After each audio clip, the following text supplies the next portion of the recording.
Fait que là, on est ici, Sonia Rochelot. Moi, là, tu sais, voyez-vous, quand vous connaissez pas une histoire, puis vous allez faire des mémorages, puis des rumeurs, puis à partir de là, le monde va croire les rumeurs au lieu d'aller écouter ce qui se passe vraiment. Parce que, vois-tu, moi, ma vie, elle update assez rapidement, qu'à un moment donné, j'étais dans la merde, puis dans la même après-midi, je vais être correct, OK? Fait que moi, je vais partager au moment présent, hey, là, ça va pas super bien, pouf, vous allez me voir, ça va bien, parce que je vais avoir manifesté quelque chose qui va avoir réglé le problème. Bref, on a ici Sonia Rochelot qui dit oui, mais elle n'est pas pognée aux États-Unis. Elle me semblait qu'elle pouvait plus revenir. Je sais pas si où t'as entendu que je pouvais plus revenir. Ce serait cool, genre, que vous mettiez vos sources. Il me semblait qu'elle pouvait plus revenir. Ben non. J'étais aux États-Unis par choix, puis je suis revenue parce que le 6 mois, pourquoi est-ce que j'aurais pas pu revenir au Canada? Ça fait pas de sens. Pourquoi j'aurais pas pu revenir aux États-Unis? Ah, parce que ma soeur avait dit qu'elle s'était pognée avec une avocate pour être sûre que les douanes nous arrêtent quand on passe les lignes. Ah, parce que je me rappelle avoir entendu ça. Ah non, on est un bon groupe. Elle passera pas aux douanes, quand ça veut monter. Littéralement, là, j'avais un plan d'aller aux États-Unis. Ma soeur, elle s'est arrangée avec du monde pour essayer que les douanes nous empêchent d'aller aux États-Unis, OK? Je sais pas si vous l'aviez entendu, celle-là. Après ça, elle vient de dire ben, elle n'a pas de plan pour aller aux États-Unis. Elle n'a pas de plan pour l'hiver. Ce qui était faux, j'avais un plan, puis elle savait, puis elle avait même essayé de s'assurer qu'on ne montait pas. C'était pogné avec l'avocate sur TikTok, puis finalement, c'était pas une vraie avocate, ou je sais pas trop, là. Bref. Mais, regardons ça. Fait qu'elle a essayé que je me rende pas. Fait que je pensais qu'elle pouvait plus revenir. Bref, je sais même pas plus l'histoire. Fait que Linda a dit elle revient dans environ 3 semaines. Et cette semaine, elle a reçu 3500 $ pendant qu'elle était en live. Et elle commence à dépenser en toutes sortes de choses inutiles. Oui, on peut se gâter, mais il faut qu'elle pense qu'elle doit revenir au Québec. Et quand elle a reçu cet argent, tout de suite, la petite pensée qu'elle pouvait avoir une maison. Elle regardait les maisons à vendre, pauvre petit cœur. Ben pourquoi pauvre petit cœur? Elle peut rêver. Toi, en tant qu'adulte, là, pis t'as ta paye de 1000$ par semaine, 2000$ par semaine, tu regardes pas jouer les affaires, les maisons à vendre pour rêver pis t'as le cœur brisé parce que t'es pas capable? Ben, les enfants aussi. Chris, t'es en appartement, puis tu veux avoir une maison, puis toi, en tant qu'adulte, tu sais quoi? Faudrait que ma fille, elle, quand elle a de l'argent qui rentre, elle peut pas rêver. C'est rendu illégal de rêver, puis d'être triste qu'on peut pas se le payer.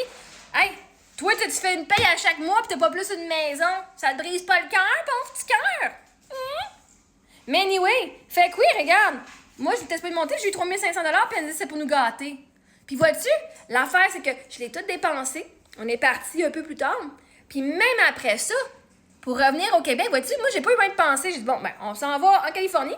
Après ça, on est allé au Grand Canyon et je faisais un pas à la fois. Plus proche, plus proche, plus proche pour me rendre au Québec. Puis, dans ça, j'ai manifesté 2000$. J'ai reçu 2000$ parce que c'est là qu'on s'en allait. Moi, j'ai pas pensé comment j'allais faire de l'argent. L'univers a dit, là, je te gâte, là, tu vas aller faire les activités que tu voulais faire en Arizona, puis le restant, je vais m'arranger avec. Vois-tu comment on est revenu au Canada? Facilement. L'univers m'a amené 2000$ dans la même semaine. C'est tout ce que j'avais besoin pour revenir au Québec. Fait que j'ai pu profiter de la vie avec mon 3500 puis me gâter, puis je suis revenue au Québec en plus, parce que l'argent est arrivé quand je n'avais besoin, pas avant. Qu'est-ce que tu as à dire pour ta défense ici? Où est-ce que toi, tu t'es empêché d'avoir du fun dans la vie? Que tu t'es empêché... Faut que je pense au futur! Tu t'es empêché d'avoir du fun maintenant pour être sûr que parce que t'as pas la foi. J'ai eu du fun, puis j'ai eu de l'argent pour revenir au Québec. Puis j'ai pas eu de problème pour revenir au Québec. C'est drôle, hein? Ma façon de penser fucking fonctionne. Aie du plaisir maintenant. L'argent est là pas juste pour survivre, l'argent est là pour en profiter. Puis regardons ça. Après 40 jours dans le fucking désert, je te garantis la journée que j'ai eu mon argent, j'étais allée payer ce que je devais avoir pour ma voiture. Hein? Faut que tu payes ta... J'avais quoi? J'avais 1000$ à payer. 3500 moins 1000, parce que pour pouvoir avoir ma voiture, il fallait que je paye l'affaire de l'assurance de 1000$ pour qu'ils puissent me la libérer. Ils ont payé toutes les réparations, mais ça me coûtait 1000$ de franchise. Après ça, il me reste 2500. Puis on est aux États-Unis. C'est 2500 en canadien, là. OK? 2500 aux États-Unis, ça revient à peu près à 1800, 2000 peut-être. Ben, j'en ai profité, ça fait 40 jours qu'on était fucking payés dans le désert. On est allé s'acheter de la bouffe, on est allé manger au restaurant, on est allé à un musée, on est allé visiter un cratère de météorites.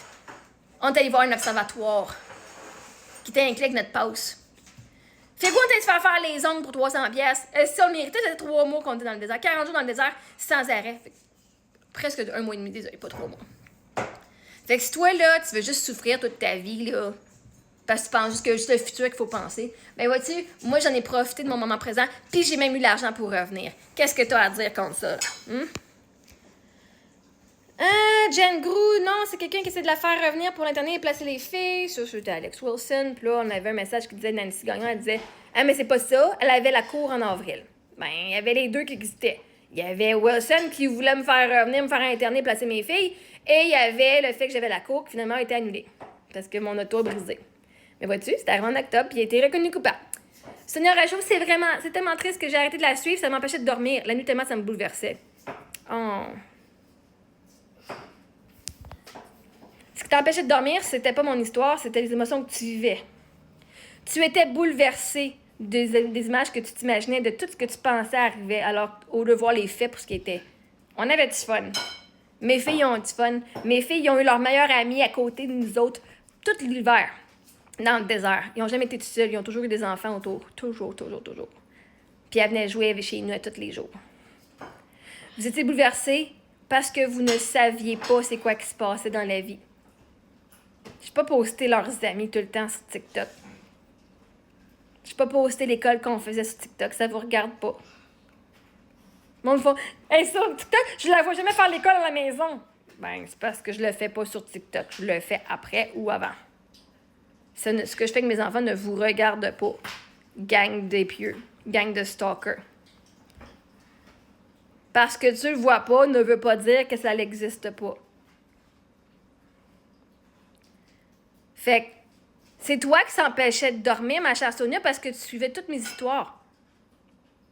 Ça te bouleversait parce que tu n'étais pas capable de fermer ton écran la soir, que tu voulais savoir tout sur ma vie. Faut vraiment être une grande fan de Marie-Ève Mongrain, hein, quand ça t'empêche de dormir, puis que tout ce que tu fais, c'est de regarder les vidéos.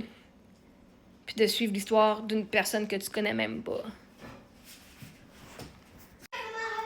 Là, on va passer sur un autre sujet. On a ici Catherine Diang là-haut. Elle est dans le déni complet de s'arrêter. Elle trouve une raison absurde à toutes ses mauvaises décisions de vie. Et moi, j'ai demandé, Catherine, quelle est la décision, quelle est la raison absurde que toi, tu as d'aller sur un groupe de haine contre Marie-Ève Mongrain? C'est quoi, toi, la raison que tu trouves justifiable et qui va venir, genre, mettre le commentaire que tu fais comme étant quelque chose de positif? C'est quoi la raison que tu t'es donnée là, pour dire « Moi, je participe à un groupe de haine ». À un groupe contre une personne sur les réseaux sociaux sans connaître la personne. Fait que c'est quoi la raison, toi, justifiable, la bonne raison, là? C'est quoi dans tes valeurs que tu as dit « Oh my God, oui, je vais aller comme bitcher moi aussi, puis je vais aller donner mon grain de sel sur une histoire qui ne me regarde pas. Hein? » Mais elle entraîne ses enfants dans son délire et se sert d'eux aussi en quelque sorte pour des dons TikTok. J'ai jamais utilisé mes enfants pour des dons. Jamais! Ça, c'est ton intention à toi, pas la mienne. Tu sais pas c'est quoi mon intention. Mes enfants, c'est mes enfants. On est la famille Mongrain, on est toutes des stars. Mes enfants, ils ont de la valeur. Puis je suis pas allée changer mes enfants contre de l'argent, je te garantis ça. Arc. Je prostitue pas mes enfants de même. Elle refuse de voir qu'elle n'a plus rien et dit tellement de choses absurdes. Ben non, j'ai jamais refusé de dire que j'avais plus rien. Je suis venue chialer pourquoi j'avais plus rien parce que ma soeur, elle m'a volé. Ma soeur a vendu mes affaires alors qu'elle m'a jamais donné l'argent. J'étais frustrée, offusquée, fâchée, en colère que j'avais plus rien. Parce que ma soeur m'a jamais remboursé l'argent qu'elle me devait. J'étais fâchée le fait que j'avais payé mes affaires puis que là, finalement, toutes mes choses, je pouvais plus avoir. J'étais pas dans le déni que j'avais pas rien, que j'étais en roulotte de 19 pieds avec mes enfants dans le même lit puis on n'avait pas d'espace pour grand-chose. Je pense pas que j'étais dans le déni. Vraiment pas. OK? Je te garantis que j'étais pas dans le déni. J'étais offusquée que vous voyiez pas que ma soeur m'avait volé puis vous preniez son bord. Puis là, en plus, que t'es venu faire un groupe de dénonciation de quoi? Ma soeur est venue vous mettre un smoke show, smoke mirror. Un miroir de fumée pour venir enlever le focus sur les actions qu'elle a faites, qui s'est jamais excusée en passant. Elle est venue faire la diffamation, me traiter de malade mentale, dire que, tu sais, faire un groupe là, pour enlever mes enfants, là, dans lequel tu as participé, ma chère.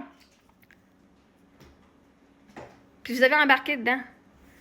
Toi, c'est quoi là, la raison absurde qui fait que tu as embarqué dans cette histoire-là? Là? Hein? C'était quoi, toi, ton intention? Fait que non, j'avais plus rien. Je vous disais, hey, j'avais même pas assez pour avoir. J'avais même pas assez d'argent. Je vous disais, j'étais à moins 200 $. J'étais pas dans le donné. Je le disais à voix haute que j'avais rien. Et j'ai dû apprendre à être heureuse avec rien. C'est ça l'affaire. j'ai appris à mes enfants, ben notre situation en ce moment, j'ai pas